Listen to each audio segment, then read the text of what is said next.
आवास financials limited company को लेकर काफी क्वेश्चंस आए हैं और आज इसको रिव्यू करने वाले हैं। ध्यान रखिए, कंपनी अभी जो अपने हाई से वो 60% टूट चुकी है। इसका टेक्निकल फंडामेंटल दोनों इस वीडियो में रिव्यू करेंगे क्योंकि Q4 के रिजल्ट आउट हो चुके हैं। देखते हैं क्या नया अपडेट निकल के आया है, कंपनी के नंबर्स कैसे रहे हैं, एक जनरल इंफॉर्मेशन भी लेंगे और आज की डेट में इसके अंदर क्या निकल के आ सकता है वो भी हम अनुमान लगाने की कोशिश करेंगे। इसके ओल्ड वीडियोज अगर आप देखना चाहें डिस्क्रिप्शन में लिंक है, ओल्ड वीडियोस देखिए। और आपको अगला वीडियो किस स्टॉक पे चाहिए उसका नाम आप कमेंट बॉक्स में बता सकते हैं। जो भी डिस्कशन हो उसे एडवाइजर के साथ कंसल्ट करिए, अगर एडवाइजर है नहीं है तो कोई इलाज नहीं, अपना दिमाग लगा के भी आप काम कर सकते हैं।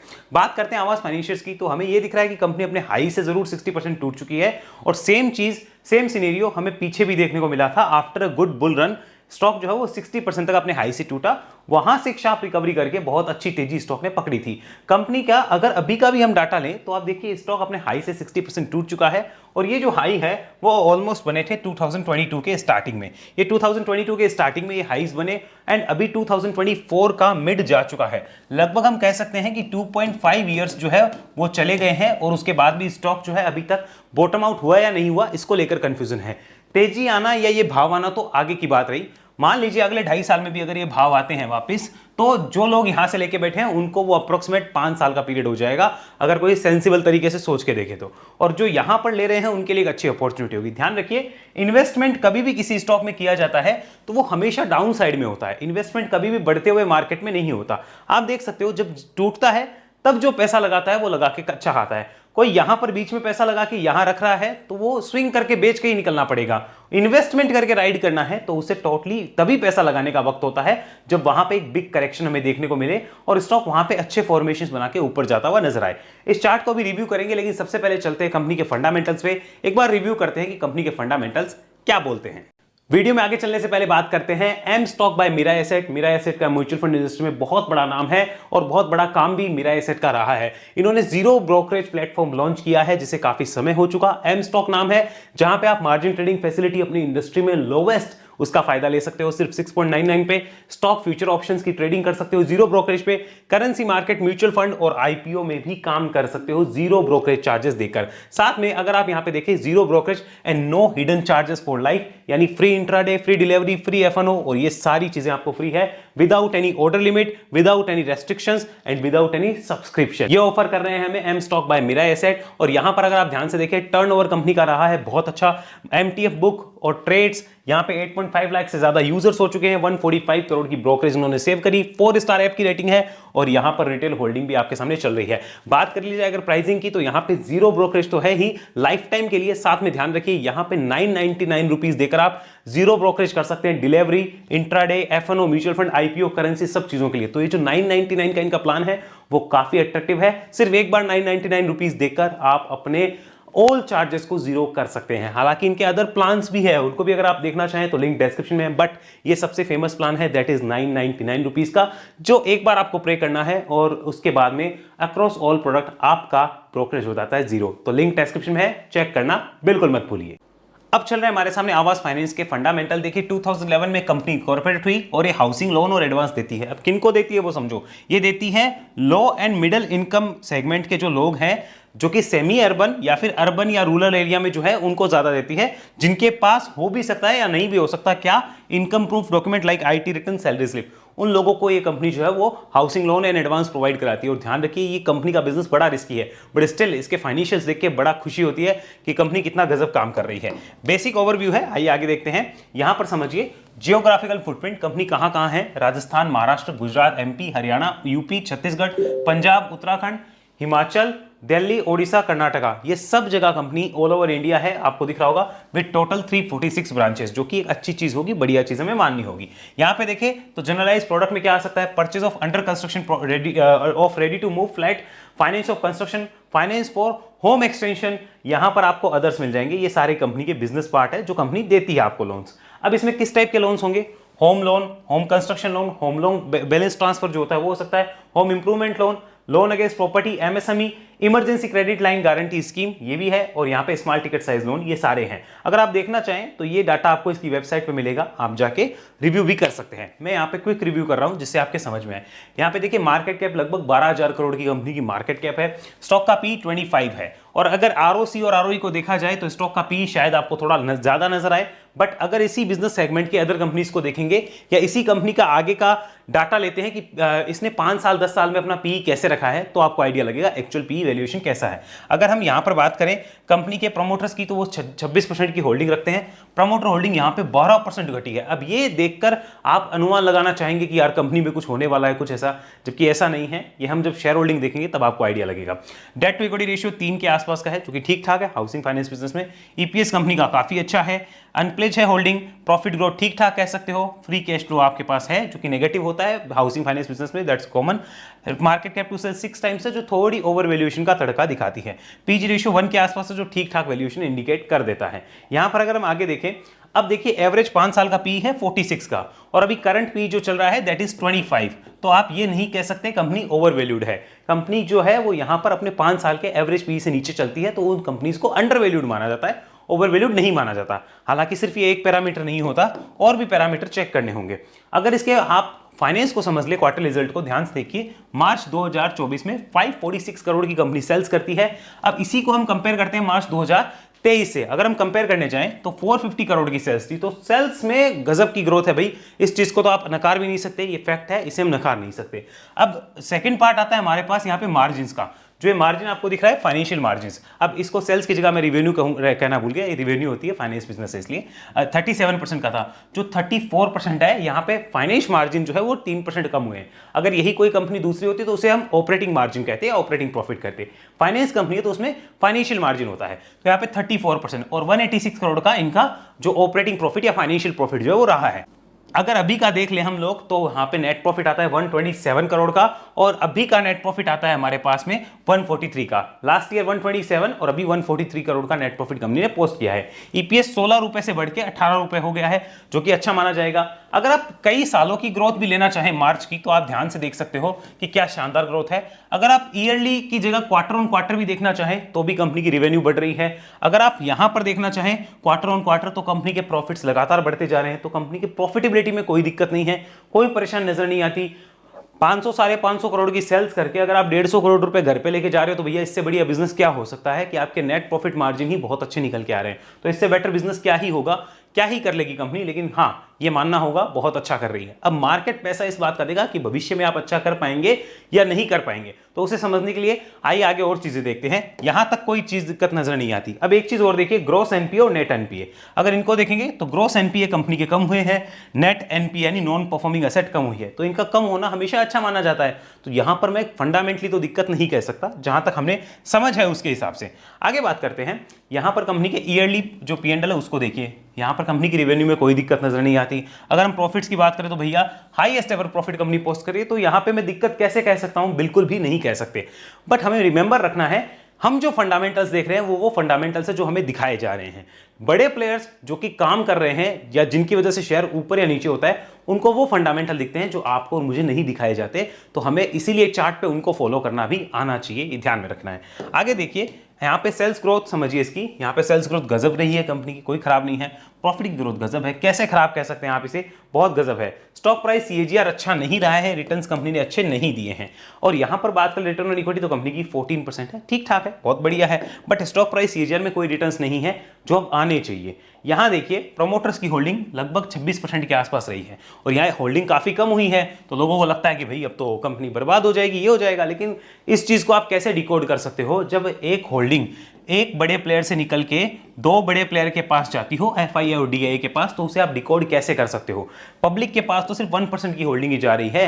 एक्चुअल में गेम तो यहाँ पे एफआईआई और डीआईए खेल रहे हैं। तो वहां पर प्रमोटर ने अगर एफआईआई डीआईए को बेची है, तो आप ना तो प्रमोटर को मूर्ख कह सकते हो, ना एफआईआई डीआईए को मूर्ख कह सकते हो। उन्होंने भी कुछ सोच के लिया होगा। तो हमें इन चक्करों में नहीं पड़ना, क्या बेचा किसने लिया, क्योंकि अगर इन तीनों के बीच में हैंड एक्सचेंज हुए हैं, हम उसमें अपना दिमाग नहीं लगा सकते। हमें यह देखना है कि हम अपना रिस्क रिवॉर्ड कैसे मैनेज करेंगे using the technical analysis also. हमें वहां पर जाना होगा, उसकी हेल्प लेनी ही पड़ेगी। इस चीज को देख के कोई कुछ भी डिकोड नहीं कर सकता, सिवाय तुक्केबाजी करने के या अननेसेसरी अनुमान लगाने के। तो ये काम हमें नहीं करना, हमें टेक्निकल्स पे जाना और वहां पे कंप्लीट पिक्चर समझनी है कि हमारे आज की डेट में इस कंपनी के जो चार्ट्स है वो क्या बोल रहे हैं और वहां पर पिक्चर क्या निकल के आ सकती है। चलिए अब बात करते हैं इस कंपनी के चार्ट पे। सो लेट्स डू चार्ट पे चर्चा। आवास फाइनेंस का टेक्निकल देखने पे आपको एक चीज पता लगेगी, ध्यान से देखिए इसको, कि ये स्टॉक अपने हाई से 60% टूटा, ये हमने डिस्कस किया। लेकिन अगर आप ध्यान से देखना चाहें तो देखिए कंपनी जो है वो दो बड़े रेजिस्टेंसेस के ऊपर निकलने में बड़ी परेशानी ले रही है, जिसमें नीचे में एक रेजिस्टेंस निकल के आता है लगभग 1630, इसके ऊपर की क्लोज चाहिए एक, और एक बड़ा जो रेजिस्टेंस है वो है 1820, इसके ऊपर की क्लोज चाहिए। ये जो है यहाँ पर एक बड़ा सेलिंग प्रेशर क्रिएट होता है इन दोनों लेवल के पास जाते ही, और नीचे में यहाँ पर आते ही एक जो है वो बाइंग जो है वो आ जाती है, डिमांड जोन क्रिएट हो जाता है। ये चार्ट हमें ऐसा बोल रहा है। अगर इसको एक बार कन्वर्ट करके देखें हम यहाँ पर मंथली चार्ट पे, सबसे पहले हम मंथली को देखते हैं कि एक्चुअल में मंथली चार्ट क्या बोलना चाहता है। Look at this is the monthly chart. अगर आप ध्यान से देखेंगे तो डाउन ट्रेंड कोई ऐसा नहीं है कि डाउन ट्रेंड खत्म हो गया है यहाँ पे, ऐसा नहीं है। लेकिन हाँ, ये हमें समझना होगा कि एक पोज जो है वो लग चुका है, एक पोज लग चुका है और उसका कंफर्मेशन आ जाएगा। अगर हम 1630 के ऊपर मंथली क्लोज कर दे तो ये बहुत अच्छा होगा। मंथ क्लोज अगर हम कर दें तो बहुत अच्छा होगा, और वो आवास के लिए में पॉजिटिव मानना होगा, बहुत बढ़िया मानना होगा, ये हमें समझना चाहिए। आगे बात करते हैं। अच्छी चीज एक और है कि इन लेवल्स के पास जाते ही यहाँ पे एक डिमांड जोन क्रिएट हो रहा है, यानी मार्केट इन लेवल के नीचे आवास को नहीं देख पा रहा है, ये भी हमें समझना होगा। ये अच्छी चीज होगी, हमें माननी होगी। ऊपर में इन लेवल्स को काटते ही एक अच्छी और तेजी बनेगी, बट वो डेली चार्ट की बात है। मंथली चार्ट पे इतना डाटा एनफ है कि 1630 के ऊपर बुलिश है, वेरी गुड। यहां पे बात कर लेते हैं वीकली चार्ट पे, देन हम डेली चार्ट को भी समझेंगे और देखेंगे आज की डेट में कौन क्या कर सकता है अपनी अपनी रिक्वायरमेंट के हिसाब से। अब इसको वीकली चार्ट पे अगर आप देखना चाहें, look at this, the stock is not able to sustain above these levels, जो मैंने आपको दिए हैं इनके ऊपर सस्टेन नहीं कर पा रहा है। 1630 के ऊपर जाके बेचारे को नीचे फेंकते हैं, ऊपर क्लोज भी नहीं करने दे रहे। सो ये एक नेगेटिव साइन है। अच्छी बात यह है कि यहाँ पे मल्टीपल अटेम्प्ट्स हो रहे हैं और नीचे एक बेस भी बन रहा है, तो ये बड़ी अच्छी चीज हो जाएगी। अगर स्टॉक भविष्य में इसके ऊपर निकलता है तो शॉर्ट टर्म प्लेयर्स के लिए ये जो बेस बनेगा वो क्या हो जाएगा, एक स्टॉप लॉस के साथ वहां पे काम करने की अपॉर्चुनिटी बनेगी। तो यहाँ पे सेटअप बन रहा है, एकदम रेडी नहीं हुआ है, एक्टिवेशन नहीं हुए, बन रहा है, उसकी शुरुआत हो चुकी है। अगर इसी को आप इस तरीके से समझना चाहें तो यहां पर देखिए, इसको आप तरीके से समझिए कि स्टॉक जो है वो काफी समय से, अगर हम अप्रैल लास्ट ईयर की भी बात करें तो इन प्राइजेस के आसपास से कंसोलिडेशन हो रहा है, लगभग 12 महीने से ज्यादा का 12 मंथ का कंसोलिडेशन है। आवास का 12 महीने में रिटर्न कुछ भी नहीं आ रहा है, ये ध्यान में रखिए। एक चीज आपको और दिखाना चाहता हूं, जो क्या है, कई लोग फंडामेंटली बहुत ज्ञान देते हैं, तो मैं उनसे एक सवाल करना चाहूंगा, अगर वो इस चीज का आंसर कर सके तो, कि जो स्टॉक यहां पर आज की डेट में 1500 के आसपास अवेलेबल है, करीब 1500 के आसपास, ये सेम भाव स्टॉक का 2019 में अवेलेबल था, जब कंपनी का प्रॉफिट और उसका रिवेन्यू निकाल के देखो, और आज की डेट में उस कंपनी का प्रॉफिट और रिवेन्यू निकाल के देखो कितना है, प्रॉफिट P&L और रिवेन्यू निकाल के देखो, दोनों में जमीन आसमान का फर्क होगा, भाव आज सेम है। तो अब कोई ज्ञान दे सकता है इसके ऊपर कि फंडामेंटली देख के कैसे पता चलेगा कि वहां निकलो और यहां लो? किसी तरीके से पता नहीं चल सकता, बहुत मुश्किल है। और जिन लोगों को पता चलता है वही लोग प्राइस एक्शन बना के शेयर्स को ऊपर ले जाते हैं, तो हमें उनको फॉलो करना है यूजिंग द टेक्निकल एनालिसिस। ध्यान रखिए, यहां पर आज की डेट में ये चार्ट चिक चिक के बोल रहा है कि 1630 के ऊपर मैं बुलिश होना चाहता हूं, तो कोई रिस्की प्लेयर हो वो देख सकता है। आप ध्यान रखिए, ये गेम ऑफ प्रोबेबिलिटी है, यहां पे गारंटी नहीं है। सेम फंडामेंटल्स में, लेकिन वहां पे तो प्रोबेबिलिटी भी हम पता लगाना हमारे लिए बड़ी मुश्किल बात हो जाती है। तो आप इस चीज को समझ के देखिए, आपको 5 साल पुराने भाव पे मिल रहा है स्टॉक, ये पॉजिटिव चीज लीजिए। P&L और आज की रिवेन्यू देखिए बहुत अच्छी है, तो पॉजिटिव है, but wait for the activation, ये भी हमें ध्यान रखना होगा। आइए इसको डेली कन्वर्ट करते हैं। एक और इंटरेस्टिंग चीज हम यहाँ पे देख लेते हैं। Look at this is the daily chart, और यहाँ पर अगर हम ध्यान से देखना चाहें तो ये देखिए हमारे पास 200 दिन का जो मूविंग एवरेज लाइन है वो हमारे सामने अवेलेबल है। ये लाइन जो टूटी थी वो टूटी थी मार्च 2022 में, ये मार्च 2022 में इस लाइन का ब्रेकडाउन आया।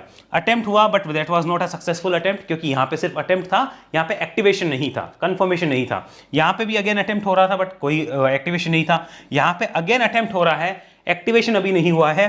1630 की हमें चाहिए क्लोज, क्या चाहिए, क्लोज। अब वो डेली क्लोज भी आ जाएगी तो भी काम हो जाएगा, ध्यान में रखिए। अब अगर इसके ऊपर डेली क्लोज भी कर दे तो भी काम हो जाएगा अब करने के बाद, और वहां पर एक एक्टिवेशन होगा कि अब जो स्टॉक है वो लगभग 2 इयर्स और 2.5 ईयर्स के बाद में, 2 इयर्स कर लेते हैं चलो, 2 इयर्स के बाद में एक जो है इंपॉर्टेंट मूविंग एवरेज के ऊपर आके खड़ा हुआ है, तो वो टाइम पास के लिए नहीं हुआ, वहां पे कुछ हो सकता है, ये अच्छी चीज माननी होगी।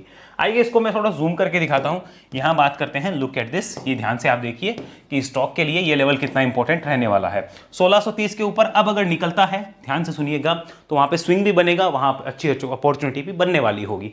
1630 के ऊपर जाने पे अब जो है वो इंपॉर्टेंट सपोर्ट करीब 1500 के आसपास रिवाइज किया जा सकता है, ध्यान में रखिएगा। बिकॉज यहाँ पे बेस बन के वो ऊपर निकल रहा है। रिमेंबर 1630 के ऊपर, क्या अभी 1500 बेस है? आंसर इज नो, अभी कोई बेस अवेलेबल नहीं है क्योंकि एक्टिवेशन ही नहीं हुआ है। इसी को अब लेके चलते हैं वापस वीकली चार्ट पे और बात करते हैं कि आज की डेट की सिचुएशंस में क्या किया जा सकता है, वो हमें समझना होगा। आइए देखते हैं कि कौन क्या कर सकता है। हम मान के चलते हैं कोई बड़े प्लेयर्स हैं और वो ऑलरेडी यहाँ से मानो लेके बैठे हैं, मान के चल रहे हैं कोई भी बड़ा प्लेयर होगा वो पीछे से फंसा हुआ होगा या लेके बैठा होगा, वो आज की डेट में क्या कर सकता है, किसी ने ले रखा है तो उसकी थिंकिंग क्या होगी हम समझते हैं।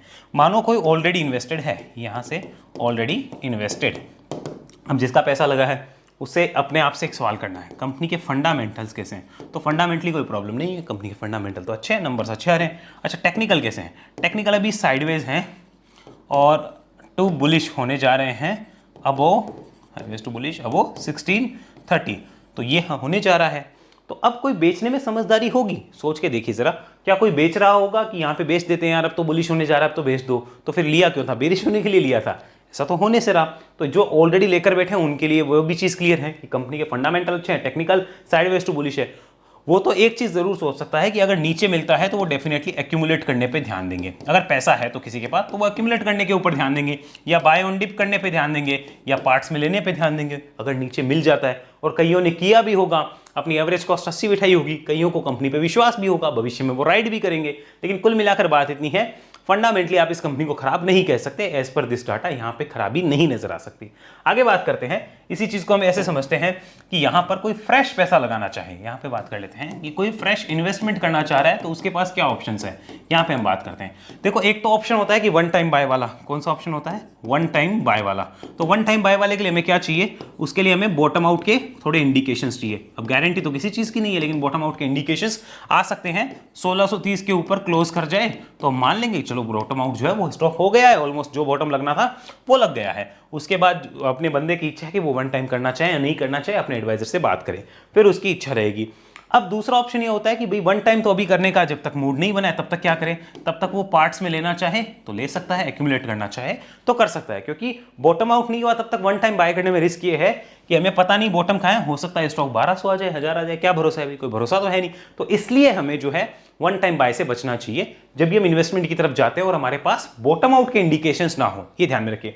बॉटम आउट के इंडिकेशंस के बाद में हमारे पास प्रॉपर जो है वो एसएल होता है। एसएल क्या होता है? जो बॉटम लगा है वो हमारा एसएल हो जाता है लॉन्ग टर्म का, ध्यान में रखिएगा। तो जो एसएल होगा वो ये हो जाएगा लॉन्ग टर्म का आफ्टर 1630 क्लोज, लॉन्ग टर्म वालों के लिए। अब आगे बात करते हैं यहाँ पे स्विंग ट्रेड वालों के लिए कि भाई स्विंग ट्रेड की कोई अपॉर्चुनिटी है क्या? तो देखिए यहाँ पे स्विंग भी बन सकता है आवास में। स्विंग ट्रेड 1630 के अब वो बनने के चांसेस काफ़ी हाई रहेंगे। अब उस केस में 1500 रुपए को सपोर्ट कर देना है, बिकॉज नया ये बन गया हमारे पास में सपोर्ट। अगर आज आपसे एक महीने पहले पूछते कि भाई सपोर्ट क्या करना है 1630 के ऊपर, तो मेरा आंसर होता 1460। लेकिन अब वो सपोर्ट कितना हो जाएगा? 1500 हम उस सपोर्ट को कर देंगे। कब? 1630 के ऊपर। और ऊपर में देखिए यहां से ऊपर निकलने पे यहां पर 1720, 1810 रुपए, ये दो इंपॉर्टेंट रेजिस्टेंस है। और उसके बाद में लगभग 1880 एक तीसरा रेजिस्टेंस भी होने जा रहा है। ये हमें ध्यान रखना है स्विंग प्लेयर्स के लिए। और स्विंग का मतलब हो गया 2 to 3 मंथ। अब ये हमें नोट डाउन करके रखना है और हर रेजिस्टेंस पे रिव्यू होगा। ये रेजिस्टेंस है, उसके बाद रिव्यू करना है, तेजी बची है क्या? बची है तो ही रखते हैं, वरना पूरी बेच के निकलना है। ये ध्यान में रखिए। ये सारी चीज़ हमें प्लानिंग करनी है और उसके साथ हमें चलना होगा। ये सारी कहानी कब है? 1630 के अब हो। तो अब हमारे लिए कुल मिलाकर बात ये है, अभी स्टॉक 1560 पे खड़ा है, तो अभी उनके काम का जो एक्यूमुलेट कर रहा है, हमारे काम का कब होता है? अगर हम स्विंग प्लेयर हैं तो 1630 के ऊपर होता है। ये हमने नोट किया। इसे अपने एडवाइजर के साथ डिस्कस करना है। अगर एडवाइजर है तो नहीं है तो मेरी बताई बातों को भूल जाइए, लर्निंग के लिए काम लीजिए। इसको बेस मान के कभी कोई ट्रेड मत कर लेना। आपकी जिंदगी भर की कमाई मेरी मूर्खता की वजह से बर्बाद हो सकती है। आई होप आपको ये समझ आया होगा। और ऐसे एनालिसिस अगर आप सीखना चाहते हैं, वेब एनालिसिस में आइए, डिटेल आपको डिस्क्रिप्शन में मिल जाएगी। किसी भी तरह का आपको कोई सवाल पूछना हो तो इस नंबर पर संपर्क करके आप जानकारी ले सकते हैं। साथ में ये भी ध्यान रखिए, अकाउंट ओपनिंग लिंक आपको डिस्क्रिप्शन में मिल जाएगा। अकाउंट खुलाकर भी आप बहुत सारे बेनिफिट एंजॉय कर सकते हैं। प्लस इस बात को नोट डाउन करिए, अगर आप चैनल की मेंबरशिप लेना चाहते हैं तो ज्वाइन बटन पर क्लिक करके डायमंड या एसटीपी मेंबरशिप लेकर भी आप हमारे साथ कनेक्ट हो सकते हैं। अगले वीडियो मिलेंगे, तब तक के लिए धन्यवाद। जय हिंद, जय Bharat. Investments in securities markets are subject to market risks. Read all the related documents carefully before investing.